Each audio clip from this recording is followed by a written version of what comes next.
Ramadan ini gimana Pak? Ya, kalau kondisi masih belum memungkinkan, tentunya sekolahnya diliburkan dulu, ya, diliburkan dulu, begitu, nggak mungkin ya. Nah, tapi tentu nanti akan diantisipasi apakah ada lokasi sementara untuk kegiatan belajar mengajar. Nanti Pak Wali tentu yang memutuskan dan apabila Kemendagri perlu memfasilitasi dengan kementerian, nah, kita akan fasilitasi itu. Dana recovery-nya kemudian kerugian material yang dialami baik dari Jakarta dan juga wilayah Jabodetabek lah Pak untuk kasus banjir ini. Ya, ini belum datanya kan nanti sedang dikonsolidasikan dulu oleh pemerintah kota, ya, baru kemudian dilaporkan dan kebutuhan seperti apa. Tetapi untuk sementara ini kami melihat sudah masuk donasi ya, donatur ya, berupa natura, barang-barang dan lain-lain. Ya tentu kami akan meminta pemerintah Kota Bekasi dan BNPB mengkoordinasikan ini untuk memastikan penyaluran bantuan-bantuan itu. Perkiraan recovery sampai kapan sih Pak? Operasi recovery-nya ini setelah peristiwa banjir?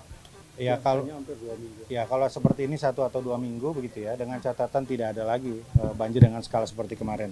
Pak, ini kan bisa dipastikan ke depan juga diprediksi akan menjadi curah hujan yang tinggi di wilayah Bogor gitu Pak. Nah ini kan banjir di sini kemarin disebutkan 90% itu dari kiriman bukan dari hujan gitu Pak. Nah apa sih dari pemerintah pusat langkah antisipasinya, apalagi ini kan daerah yang sebetulnya langganan banjir Pak, udah bosan warga ya karena banjir terus gitu. Ya. Mitigasi yang biasa dilakukan terkait dengan banjir di seputar Jabodetabek Punjur ini adalah memastikan ketika ada peringatan atau early warning dari BMKG, maka dihimbau para camat lurah untuk meminta warga tidak berada di lokasi rawan di lintasan itu, gitu. Apalagi di daerah-daerah yang memang langganan banjir, bisa di lintasan sungai, di pemukiman, itu langkah pertama. Langkah kedua, ya tentu kita melakukan semaksimal mungkin upaya-upaya normalisasi ya saluran, pengairan dan sebagainya begitu. Nah, itu yang bisa dilakukan. Tapi saya kira yang sangat diperlukan sekarang adalah penanganan jangka panjang. Ini kan sebetulnya sudah dibangun turap ini setinggi 6 meter pada tahun berapa Pak Wali? 2 tahun yang lalu. 2 tahun yang lalu. Tapi ternyata kurang juga. Ya artinya mau dibangun berapa meter lagi? Ya kalau ditambah lagi kan bukan seperti itu. Artinya harus ada penanganan terintegrasi di hulu. Di hulu seperti apa? Nah, karena itu nanti kita akan koordinasikan solusi yang dilakukan oleh pemerintah daerah yang ada di lintasan dari hulu ke hilir ini untuk langkah-langkah penyelesaian secara permanen mulai dari hulu. Tapi bisa dipastikan sampai hingga saat ini tidak ada korban jiwa atau meninggal dunia? Pak Wali bilang alhamdulillah tidak ada. Ada catatan di rumah sakit ya yang harus dievakuasi karena memang rumah sakit umum daerah itu terkena juga ya di situ ya. Tapi Pak Wali tadi kami apresiasi karena telah melakukan langkah-langkah cepat untuk melakukan evakuasi dan memastikan yang darurat ya, yang operasi dan lain itu ditangani segera. Listrik dimatikan dulu ya karena memang masih rawan begitu ya. Nah, tapi tentunya ya Pak Wali akan mengkoordinasikan itu listrik. Air sih masih mengalir tadi, masih mengalir. Iya. Sampai kapan kira-kira? Mudah-mudahan nanti sore kalau memang hasil pemeriksaan PLN clear akan dinyalakan. Ya, hari ini PLN sedang memutar ke rumah-rumah warga.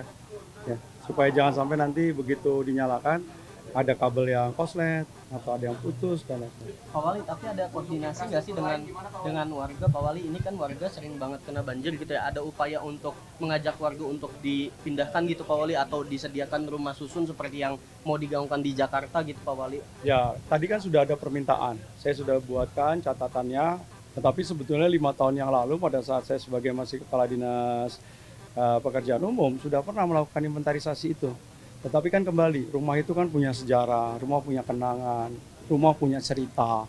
Nah ini yang kadang-kadang menjadi sangat sulit kita untuk bisa move on, pindah ke tempat yang lain. Belum lagi kemudian mungkin tempat yang kita berikan, di mana pemerintah daerah memiliki fasos-fasum, itu tidak lokasinya segitiga emas seperti ini. Karena ini kan tempat yang paling mudah aksesibilitasnya. Sebentar masuk tol udah seperti di Jakarta, udah seperti di Bandung. Ya, jadi memang aksesibilitas ini kan 1,24 jam relatif mudah dijangkau. Ya, jadi saya kira pemerintah tentu tetap akan menawarkan ya, dan saya sudah sampaikan kita inventarisasi kalau memang ada yang siap, kita juga punya skemanya yaitu dengan mendirikan rumah susun ya. Jadi nanti kita sampaikan ya. Tapi sebagian besar saya rasa lebih banyak yang memang nyaman dan bahagia di PGP. Pak Wali, laporan terakhir untuk kondisi banjir sudah saat ini gimana Pak Wali? Kalau secara umum kan hampir semuanya kan karena dampaknya memang Kali Bekasi. Begitu Kali Bekasinya surut, ya semuanya relatif hampir hari ini sudah surut. Ya, dan kemudian pompa-pompa air yang kita miliki semuanya kita sudah nyalakan sehingga mampu mendorong tempat-tempat yang kemudian hari ini masih ada genangan-genangan air. Yang hari ini memang kita lebih bagaimana melakukan rehabilitasi seperti yang disampaikan Pak Wamen. Udah duduk bareng Pemprov DKI, Pak Wali, kan kemarin Mas Pram ngomong katanya mau duduk bareng sama pimpinan daerah di sekitar Jakarta gitu Pak Wali. Ya kemarin kita kan habis melaksanakan tugas dari Kemendagri, Petrit. Hari Sabtu baru selesai ya. Kemudian Senin sudah banjir. Jadi ya mudah-mudahan dalam waktu dekat setelah kegiatan recovery ini Mas Pram tentu punya banyak waktu untuk kemudian mengundang kita untuk duduk bareng. Dari kondisi di lapangan, memang banjir kali ini lebih parah dibanding banjir 5 tahun lalu, lebih tinggi begitu. Nah, langkah yang pertama, tentu kami akan mengkoordinasikan apa yang perlu dibantu oleh Kemendagri dalam hal ini mengkoordinasikan dengan pemerintahan daerah sekitar untuk mendukung pemerintah Kota Bekasi mempercepat proses pemulihan gitu. Ya. Nah, yang kedua kita melihat bahwa mengantisipasi adanya banjir susulan, cuaca yang masih belum menentu, maka posko di BNPB ini, tempat pengungsian ini memang harus kita pastikan cukup logistiknya, bahan makanan ya, dan obat-obatan gitu. Jadi harus cukup, itu harus nyaman itu. Yang kedua, ketiga, kita akan bantu pemerintah Kota Bekasi untuk melakukan pembersihan.